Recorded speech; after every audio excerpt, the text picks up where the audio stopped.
A glob of purple slime hit Eli in the face just as he was about to sneeze. He blinked, stunned, as the alien jury burst into screeching laughter, a sound that vibrated somewhere between a kazoo in agony and a malfunctioning toaster. Above him, the words Species 041, human guilty of breathing, flashed in 37 galactic dialects. The chair he was strapped into, their prized artifact, their war trophy, their conversation piece, gave a faint hum and a twitch. Eli didn't react. Not yet. He just smiled, blood in his teeth and a single thought in his head: keep laughing, you slimy bastards.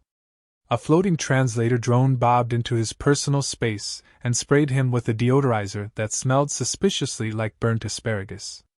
The court stenographer, a psychic jellyfish named Quint, flopped a tentacle in disapproval.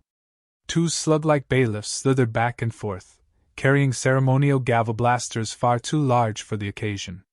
All this ceremony, all this mockery, and all Eli could think about was how much his nose itched. Not because of the slime.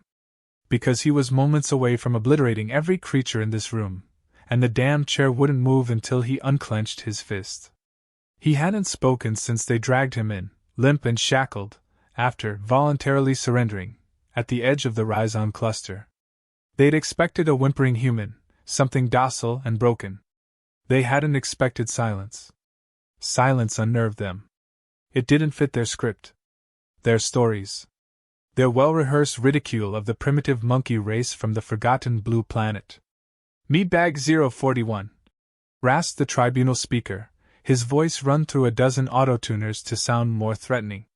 You are accused of the following: illegal navigation of restricted space, theft of Class X relic technology, murder of 217 cartel agents, unauthorized possession of a sovereign relic, and, let's not forget, general squishiness.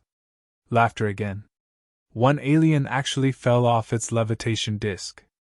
Another choked on a nutrient pod and had to be Heimlicked by a spiny diplomat from the Cactus Confederacy. Eli tilted his head, the dried blood on his temple cracking like sunbaked mud. Do you have anything to say in your defense? The speaker asked, voice loaded with condescension. Eli looked at the crowd, thousands of delegates, bounty hunters, ambassadors, smugglers, and power brokers. The entire cartel had assembled just to watch him break. His gaze passed over a few familiar faces. He'd killed their friends. Their siblings. He hadn't even enjoyed it. He opened his mouth slowly, as if tasting air for the first time. I liked one of your nutrient bars, he said. The one with the gooey center. Reminded me of Halloween. The translator bot glitched, stuttering over the phrase, gooey center, until a tentacled elder slapped it into silence. The room went quiet. You liked the gooey center, the speaker repeated. Yeah, Eli said. It was the last thing I tasted before I nuked your prison ship. A beat. Then chaos.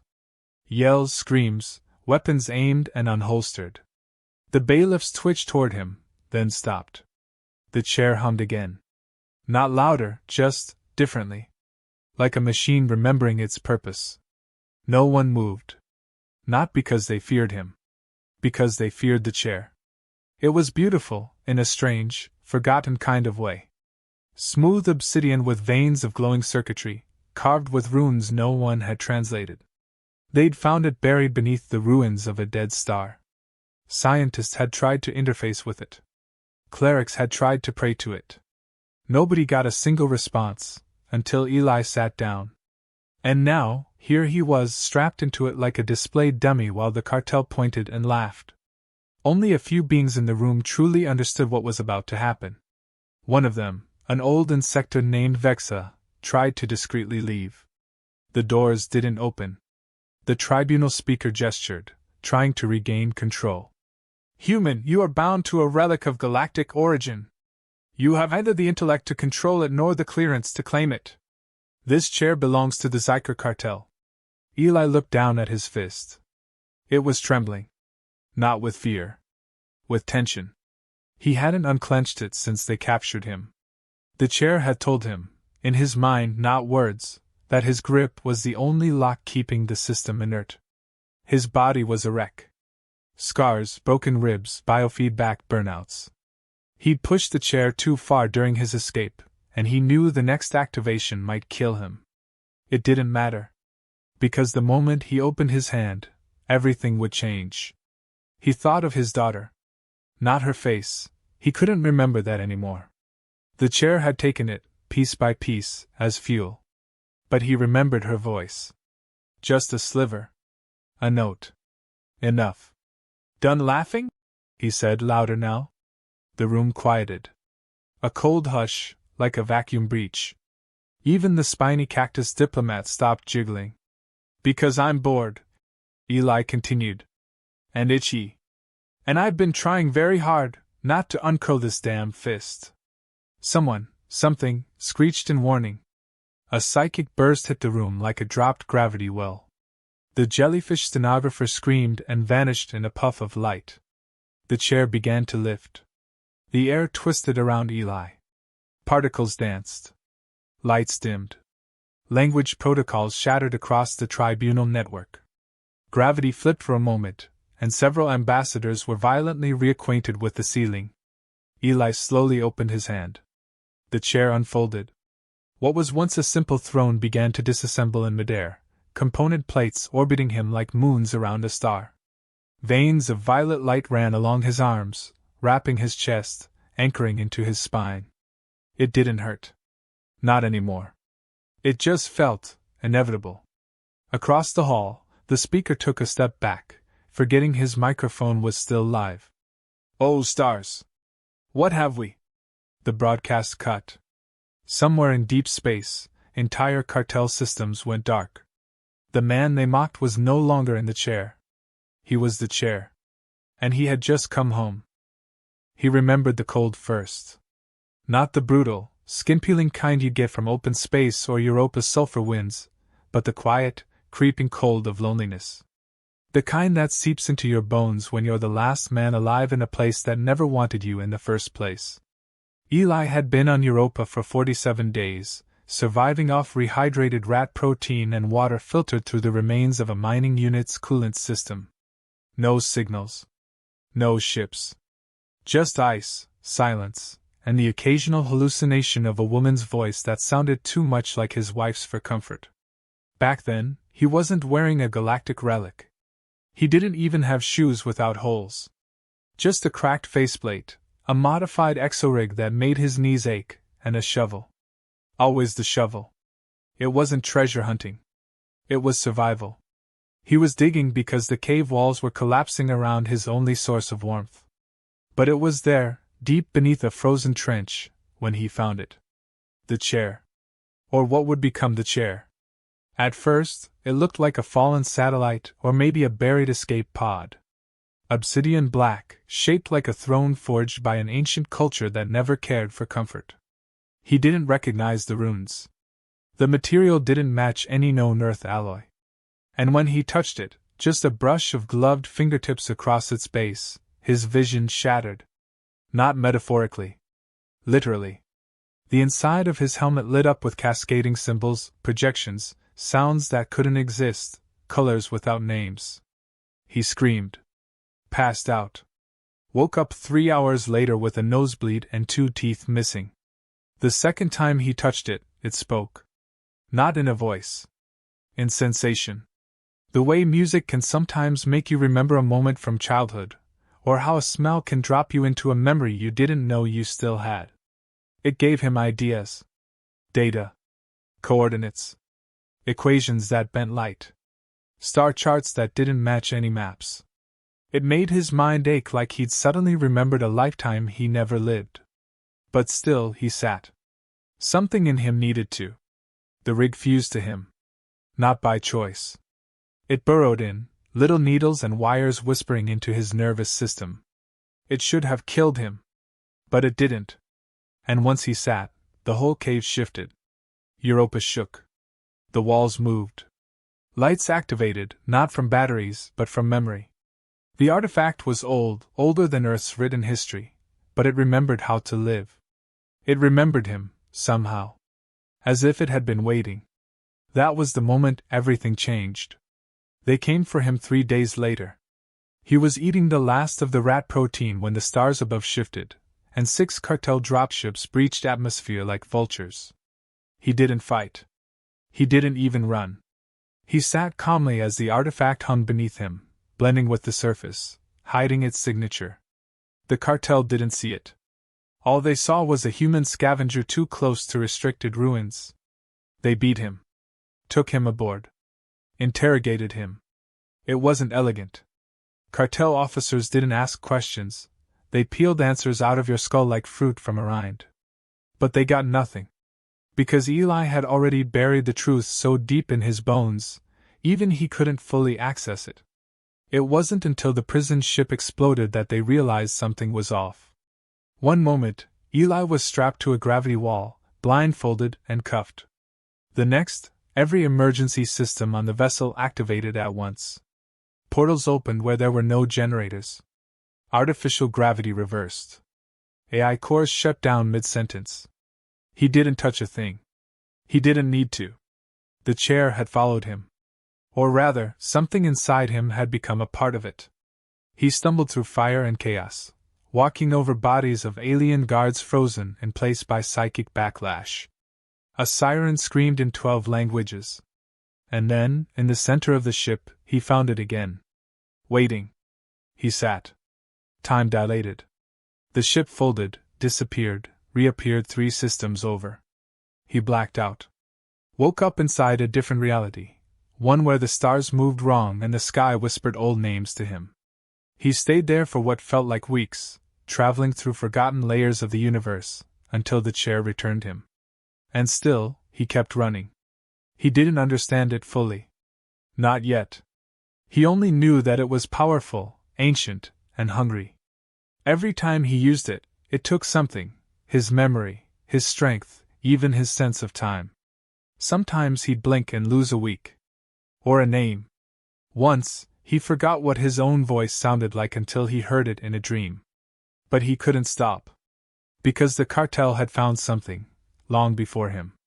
Something buried beneath Earth's mantle. Something that shouldn't have been touched. They'd stolen from whatever civilization built the chairs, and when Earth fought back, they glassed the planet. Eli had survived only because he'd been away, trapped under Europa. And when he returned, Earth was a smoking cinder, its survivors scattered, its children sold to biofactories. He knew what they'd taken. He remembered the transmission. The cartel hadn't just wanted power. They wanted us. They'd known, somehow, that humans were more compatible with the old tech than their own species. More adaptable. More reckless. We didn't think in limits. That made us dangerous. That made us useful. So they burned the planet and harvested the survivors. They made Eli. Every system he broke into, every cartel ship he boarded, revealed a sliver more. Logs. Maps. Experiments. Hundreds of humans, tested like lab rats, fused with scraps of ancient tech. And all of it pointed to one terrifying truth. Eli wasn't the first. He was the first to survive. That's why they hunted him. That's why the cartel assembled the entire tribunal. Because his very existence proved a possibility they couldn't allow. A human not just bonded to the relic, but controlling it. Or worse, becoming it. He wasn't running from them anymore. He was heading straight for the heart of their empire. And now, strapped in the tribunal chair, surrounded by smug, ignorant tyrants, he had what he came for, a direct line to their central AI, their data networks, their war councils. All of it within reach. All he had to do was unclench his fist. But there was one thing he hadn't expected. Just before they dragged him into the trial, just before the mocking and the slime and the laughter, one of the guards whispered something as he scanned Eli's DNA into the system. A match. They had a new subject. A young girl. Earth-blooded. Alive. He didn't know how. He didn't know where. But he knew what the cartel was doing. And now he had a reason not just to destroy them. He had a reason to survive. The first thing the tribunal noticed was the silence. The laughter had stopped. The whispers had dissolved. The humming, faint at first, like the echo of an engine light years away, was rising. Eli's fingers flexed open fully now, and the chair responded like a beast freed from its cage. Runes once dull now burned with light that pulsed in rhythmic cadence to his heartbeat. The floating discs beneath the seat, once thought decorative, separated and hovered in a halo behind him. The tribunal speaker, a once smug diplomat with tentacle-jointed limbs and a polished skull like obsidian glass, stepped backward, but only once. That was all he managed before the gravity in the room shifted. Not dropped. Shifted. Everyone tilted 5 degrees to the left, like the laws of physics had tripped over themselves. Delegates screamed. The slime being from Delta Clux dissolved into a puddle of its own panic. The translator drone short-circuited mid-sentence, exploded in a puff of sparks, and set fire to a nearby oxygen shrub. Eli stood. No restraints. No noise. Just the sound of his boots hitting the tribunal floor, metal meeting marble like stone. The armor formed around him slowly, plate by plate, each one rising from the levitating discs orbiting him. They didn't snap on. They bonded. Liquid metal seams slid across his body like a second skin, fusing to him as if he'd worn it his whole life and simply forgotten. The shoulder pieces bore glyphs from dead languages. The chest plate vibrated with internal power, and the helm, black as nothing, floated in front of his face, scanning the room, reading minds, logging weaknesses. The speaker barked an order in his native tongue, and security drones descended from hidden compartments in the ceiling. Dozens of them. They formed a circle around Eli, glowing red, humming with energy weapons that could vaporize a spaceship hull in milliseconds. Eli exhaled once. The drones froze. Then, one by one, they fell from the sky like stones dropped in reverse gravity, crashing into the tribunal floor with deafening bangs. No explosions. No counterattacks. Just failure. A system-wide burnout of every operating Europrocessor in the room. His chair, no, the entity that had become part of him, had spoken to them all at once. A single command. Obey or die. The delegates began to flee. First the minor ones, the Outer Rim scavenger lords, the black market diplomats. Then the mid-level generals and the biotech twins from Torvix Prime, who turned invisible and ran into a wall. Panic spread faster than plasma fire. The tribunal floor, once the most secure legal chamber in the galaxy, became a stampede. Only the speaker and 4 tribunal enforcers remained, all clad in ceremonial armor designed more for intimidation than combat. The speaker raised a trembling hand and tried to recover his authority. "You are in violation of..." The chair responded. Not Eli. The chair. A low, thrumming sound rolled through the air like a sound wave made of thunder and dread. Symbols flashed on the walls. The tribunal's ceiling dissolved into holographic projections. The enforcers fell to their knees, clutching their heads, bleeding from their ears. Eli spoke, not loudly, but clearly. "I'm not here for a trial." The speaker shrieked in fury and charged, holding a staff forged from compressed dark matter. He got within 10 feet before he disintegrated. Not exploded. Not vaporized. Disintegrated into ash, as though every atom in his body had given up simultaneously. No scream. No sound. Just dust. Eli turned his gaze upward. A dozen defense turrets hidden in the walls activated, targeting him. He raised his hand, and time around him slowed. Turret barrels moved like molasses, the air shimmering with disruption. He walked through their line of fire as though strolling through rain, letting the bullets pass harmlessly around him like particles caught in a reverse wind. The data stream began to pour in. He hadn't activated it, not manually. But now that the tribunal's firewalls were crumbling, everything connected to the cartel's central system was exposed to him. Not just defense grids. Not just weapons manufacturing hubs. But files. Research. Hidden archives. Project names. Classified experiments. Human names. His daughter's name. It was buried under layers of encryption, sealed under a protocol marked Relic Integration, Subject 02. There were images, blurred and distorted, but the hair was familiar. So was the way she held her head when surrounded by strangers. It hurt to look at it. Hurt worse than the first time he heard the chair's voice in his brain. She was alive. And worse, no, not worse, more complicated than he could have imagined, she wasn't just alive. She had been bonded to a second chair. Somewhere, someone had found another one. And she had survived the integration. The thought made him stagger. The armor shifted around him, reacting to his confusion, modulating its pulse, preparing to defend him from himself. His daughter. He hadn't dared hope. He'd convinced himself she was gone. Easier that way. Safer. Now he knew she was out there, alone, strapped to the same curse that had saved and broken him. He couldn't destroy the cartel yet. Not until he found her. A soft chime echoed in the room, an emergency broadcast. One last delegate, cloaked and hidden, activated the distress beacon. A ripple spread through space faster than light, reaching the outer fleets of the cartel. A signal. A warning. A call for reinforcements.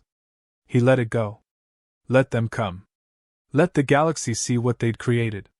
But first, he needed to deliver a message. He stepped forward, into the light of the Tribunal's central display, which still broadcast live across 1,000 systems. With a thought, he hijacked the feed. Across the stars, screens blinked to life in marketplaces, war rooms, bedrooms, and ships. Children stopped to watch. Smugglers paused mid-deal. Officers stared, wide-eyed.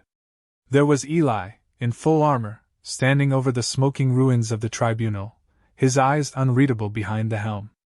"Your empire," he said, voice amplified beyond anything natural, "was built on stolen power, dead worlds, and children you thought would never fight back." The feed glitched for a moment, then resumed, stronger. "You were wrong."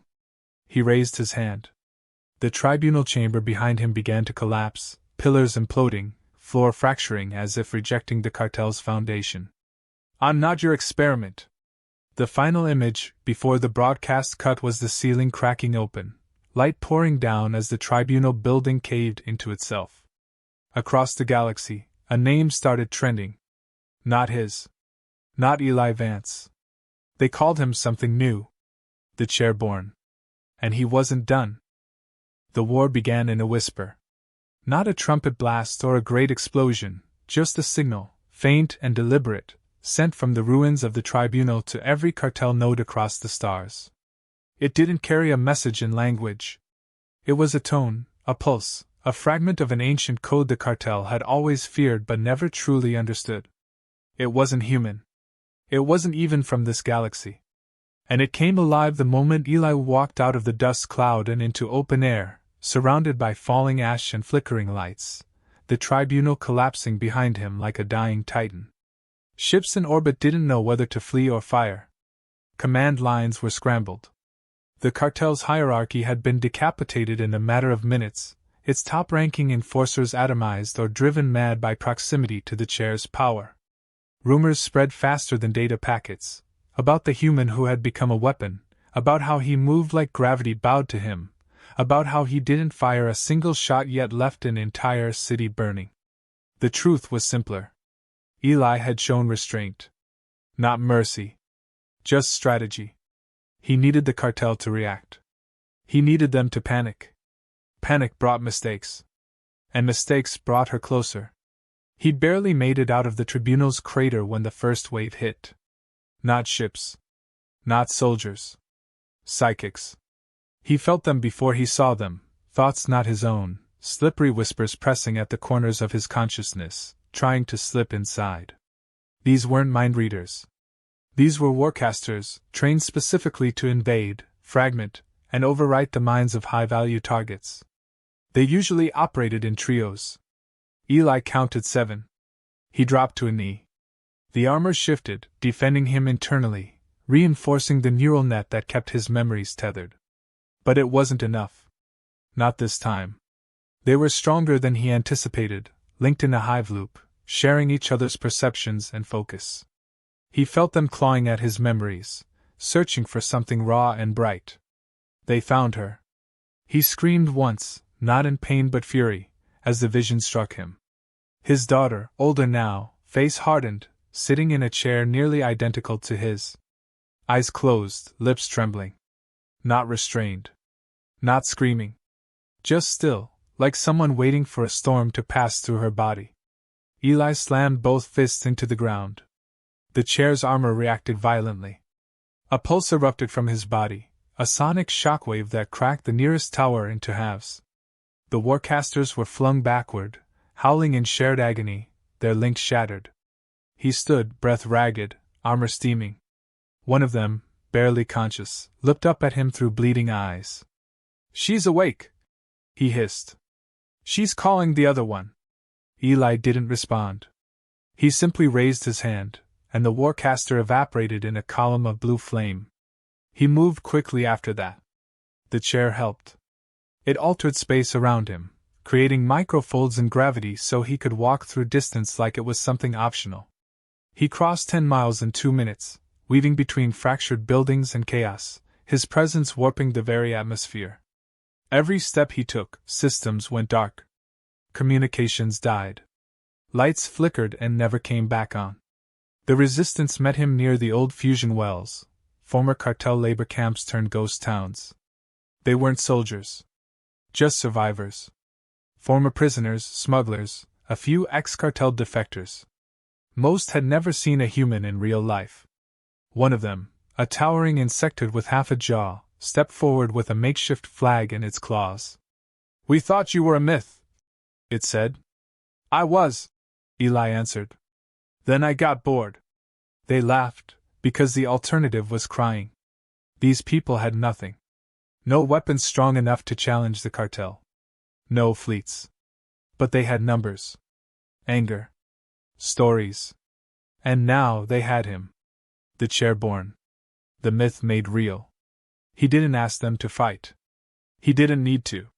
He told them what the cartel had done, how it had taken children, not just from Earth, but from other fringe worlds, ones deemed unimportant.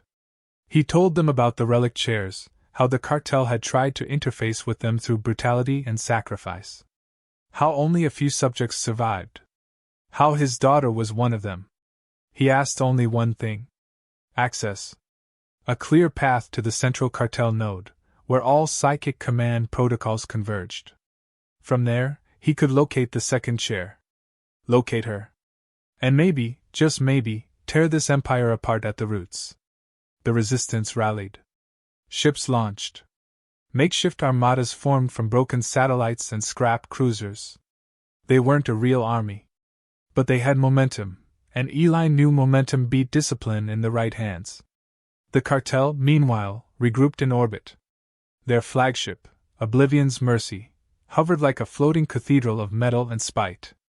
Its captain, Zextriol, was a telepathic warlord born inside a black hole mine, raised in zero gravity, trained by extinct gods. He didn't believe in weakness. Especially human weakness. He watched Eli's feed on a private channel, eyes unblinking. "Why doesn't he fall?" he asked aloud, to no one. An AI voice responded. "He's not climbing. He's becoming." Zextriol narrowed his eyes. He had been preparing for this day ever since the first relic chair was unearthed. He knew one day someone would sit on it and survive. But he never imagined that someone would be so angry. So deliberate. He gave a simple order. Release the Microcore. The Microcore was not a weapon in the traditional sense. It was a folded singularity, contained energy shaped like a sun that collapsed inward instead of expanding. It didn't explode. It erased. It could eliminate entire timelines if misused. He dropped it directly into the path of Eli's advance. Eli felt the distortion before it appeared. The ground beneath him grew cold and quiet, unnaturally so. The chair whispered in warning. He looked up as the Microcore unfolded in the sky, pulsing with inverted light. He didn't run. He knelt. And remembered. Her voice. Laughing in the garden. Screaming at lightning. Whispering under blankets. All the little things. The moments that made her real. He remembered as much as he could in a second that stretched into eternity. And then he spoke to the chair, not aloud, but through thought. Through memory. He offered it something he hadn't before. Hope. The chair responded. A barrier of impossible light erupted from him, not blocking the microcore but absorbing it, rewriting it. The sun folded into a star, then into a crystal, then into a thought, which disappeared into Eli's armor. His chest plate dimmed. Steam rose from his skin. But he stood. Alive. Zextriol, watching from orbit, staggered backward. Eli raised his head. No more experiments, he said. He pointed upward. Now you burn. The sky didn't burn so much as fold. One moment, the stars shimmered above like they always had, indifferent and cold. The next, they were replaced by fractured constellations, bent and twisted through the aftershock of Eli's ascension. Light warped. Shadows ran in reverse. All across the cartel's orbiting fleet, alarms screamed in languages long forgotten, warning of anomalies that shouldn't exist. Inside Oblivion's Mercy, Captain Zextriol gripped the command rail with claws trembling, watching as the aftermath of the microcore collapsed into the man it was meant to destroy. No one had ever absorbed a microcore. It wasn't designed to be resisted. It was annihilation, concentrated and pure. It didn't leave survivors. It didn't leave anything. And yet there Eli stood, a silent silhouette beneath the atmosphere's quivering skin, a storm wrapped in armor older than the galaxy's current shape. The core had tried to erase him, and instead, it had become part of him. Zextriol turned to his bridge crew, voice low and flat.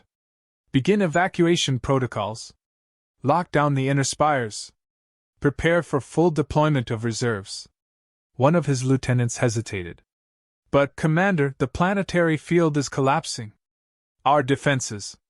Zextriol didn't repeat himself. He didn't have to.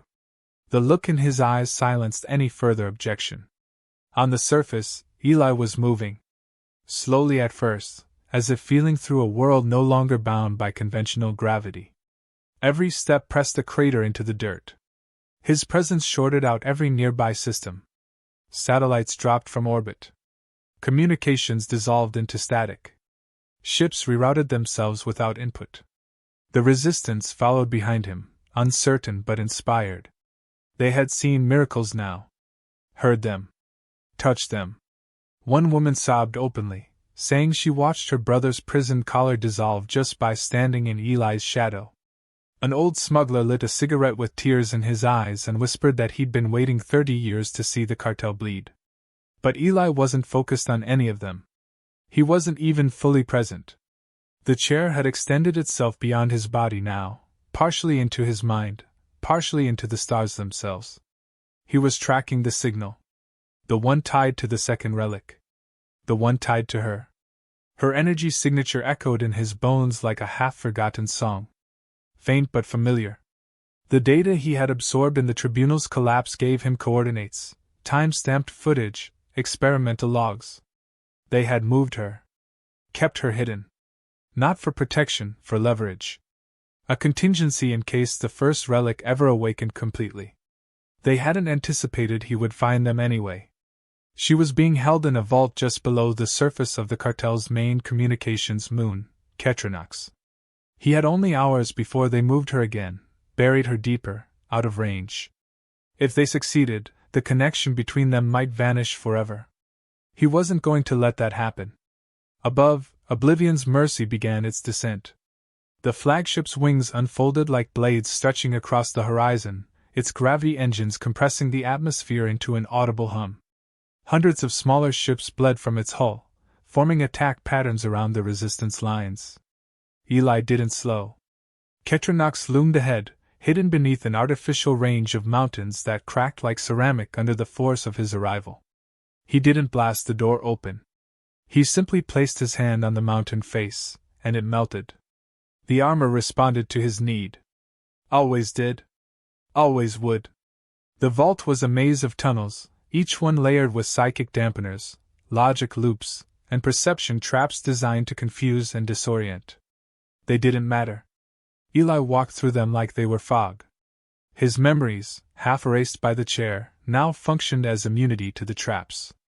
He had already lost too much to be manipulated. At the center of the final chamber, she waited. Not bound. Not chained. Sitting. Awake.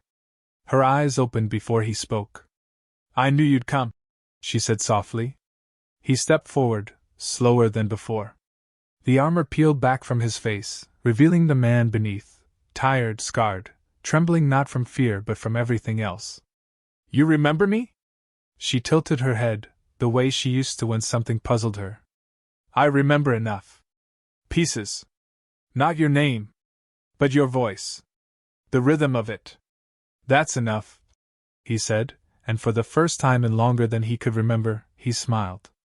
They didn't have time for long reunions. The structure around them trembled as the cartel forces descended in full. Dozens of ships. Legions of troops. Warlords in psychic armor that bled red light. But now there were two of them. She rose to her feet, and her own chair began to wake.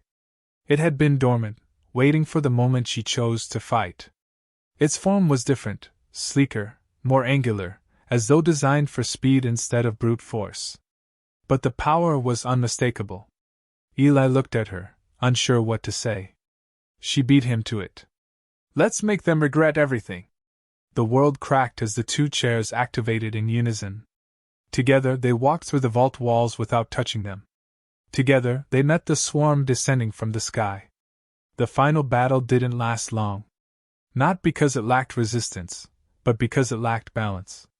The cartel had never accounted for this. Two relics.